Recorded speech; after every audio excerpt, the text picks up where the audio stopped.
जन्म नाही पुन्हा।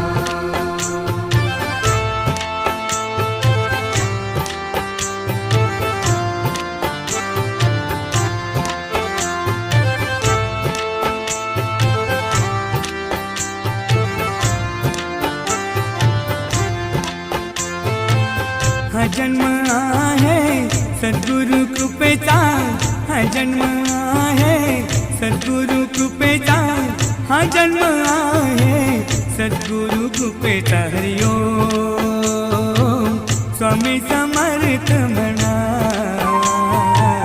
हा जन्म